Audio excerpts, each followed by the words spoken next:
जब बात होगी उत्तर प्रदेश की तो सवाल होंगे धारदार। जात धर्म की राजनीति वाले अब हो जाएं खबरदार। न सत्ताधारियों से डरकर न विपक्ष से मिलकर हम करेंगे निष्पक्ष सवाल। जनमानस के हर मुद्दे को हम लाएंगे आपके सामने। देखिए यूपी चुनाव का खास कार्यक्रम जन सरोकार। आगे बढ़ाते हुए मैं यह बताऊं कि स्वर्गीय रंगनारायण पांडे जी एक नेता थे। नेता अपने युग का प्रतिनिधि होता है, जिसमें अपने युग के प्रतिनिधित्व करने की क्षमता होती है। अशोक जी, जिसमें अपने युग के प्रतिनिधित्व करने की क्षमता होती है, वही सच्चा नेता कहलाता है और लोकप्रिय हो जाता है।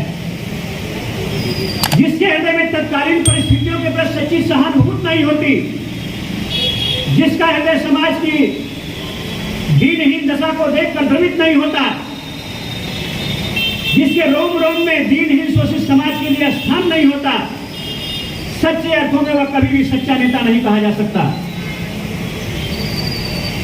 आज हमें दुख है इस बात का कि हम लोगों के बीच में स्वर्गीय रंगनारायण पांडे जी नहीं हैं, लेकिन फिर भी उनकी कृतियों के कारण, उनके व्यक्तित्व के कारण, उनके सहज जीवन के कारण और उनके रोम रोम में विद्यार्थियों के लिए, छात्रों के लिए, नौजवानों के लिए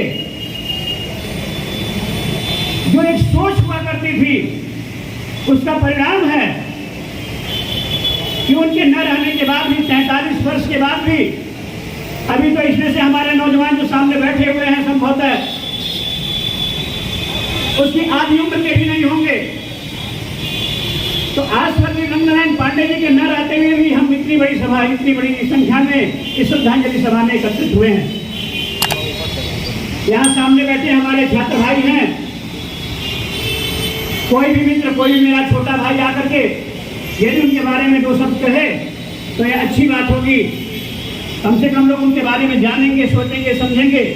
और इसके बाद और बाकी तो हमारे बीच में इस गोरखपुर विश्वविद्यालय के छात्र संघ के दो अध्यक्ष और उत्तर प्रदेश विधानसभा में सहजनवा का प्रतिनिधित्व करने वाले माननीय विधायक शीतल पांडे जी मौजूद ही हैं।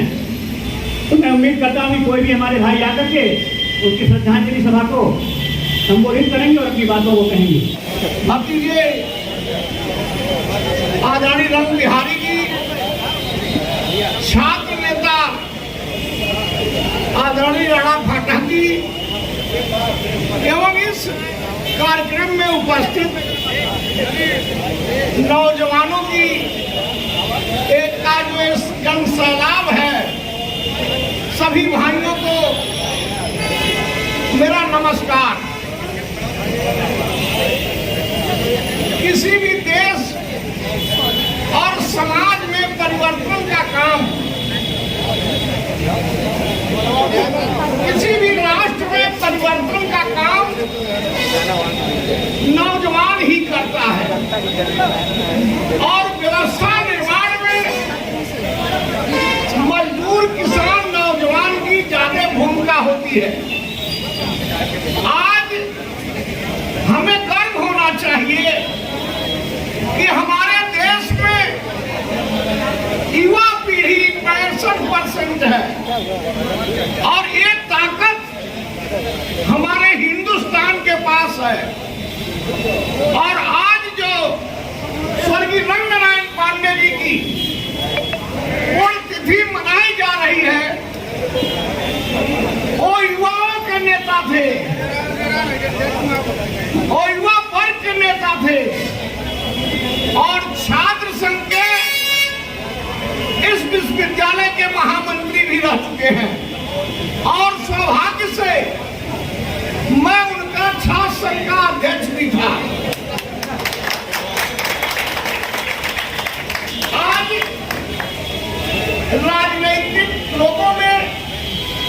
बड़ा अंतर द्वंद रहता है। हमारे महामंत्री थे, हम लोग एक दूसरे के विचार से भिन्न थे। उनका कहीं और बैठना था, मेरा कहीं और बैठना था। लेकिन उत्तर प्रदेश के पूर्व कैबिनेट मंत्री सत्य प्रकाश मालवीय जी का छात्र संघ भवन में प्रोग्राम लग गया। आज के कल का छात्र संघ होता, आज की राजनीति होती तो आपस में अंतर्द्वंद हो जाता। रंगनारायण जी से मैंने कहा कि मालवीय जी आ रहे हैं और उनके साथ स्वर्गीय रविंद्र सिंह जी आ रहे हैं। आप बताइए हम क्या करें? उनका मैं कलेजा देखा। उन्होंने कहा कि नहीं, हमारे छात्र संघ भवन में मालवीय जी भी आएंगे और रविंद्र। मंच में विराजमान हमारे सभी श्रेष्ठ जनों को मैं प्रणाम करता हूं और उसके साथ ही आज का उद्बोधन शुरू करता हूं। साथियों, आज हम यहाँ जिस पुण्य आत्मा को याद करने के लिए आए हैं, वो यहाँ बैठे हुए सभी युवाओं के अग्रज रहे और कहीं ना कहीं उनसे प्रेरणा लेकर के, उनसे ऊर्जा लेकर के ही हम छात्र नेता हमेशा छात्र हितों की लड़ाई लड़ते रहे हैं।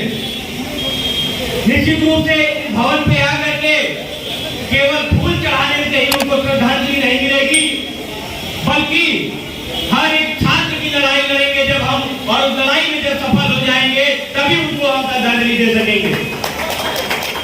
और इस सोच के साथ मैं यहाँ पूरे विश्वास के साथ कहना चाहता हूँ कि आज कुछ लोग ये कह रहे हैं कि छात्र नेता कमजोर हो गए हैं। मुझे नहीं लगता है कि छात्र नेता कमजोर हो गए हैं। यहाँ पे बैठे हुए कुछ लोग जरूर अपने बुद्धिमत्ता से, अपने कुटिलता से हमें मार देंगे, पर युवाओं का पुरुषार्थ हमेशा काम आएगा और पुरुषार्थ से जला करके राख कर देंगे। और ऐसा नहीं है कि कुछ लोगों को लगता है कि आपका युवा खत्म हो चुका है। निश्चित रूप से आप यकीन मान लीजिए कि हम रंगनारायण पांडे जी को साक्षी मान करके यहाँ कहते हैं कि आगे लड़ाई पुरजोर होगी और छात्र को हम लोग इस गोरखपुर विश्वविद्यालय में स्थापित करके रहेंगे। ऐसा नहीं है कि कुछ लोग अगर मान ले, ऐसा बिल्कुल भी नहीं है कि कुछ लोग अगर ये मान ले कि छात्र संघ की जागीर हो चुकी है, तो ऐसा नहीं है। मैं आपसे और यहाँ बैठे हुए सभी स्टेशनों से भी ये अपील करना चाहूंगा कि आपकी जो आप लोग हमें आशीर्वाद हमेशा देते रहेंगे, तभी जाकर के हमारी लड़ाई सफल हो पाएगी। आज कुछ युवा गोरखपुर विश्वविद्यालय के गेट पे बैठे हुए धरना दे रहे हैं छात्र संघ को बहाल करने के लिए। निश्चित रूप से आप लोगों को भी मैं यकीन दिलाता हूं कि अगर आपका आशीर्वाद रहेगा तो निश्चित रूप से अपने हक और हकूक की लड़ाई लड़ करके गोरखपुर विश्वविद्यालय में छात्र को स्थापित करेंगे। इतने शब्दों के साथ मैं अपनी वाणी को विराम दूंगा। जय हिंद, जय भारत।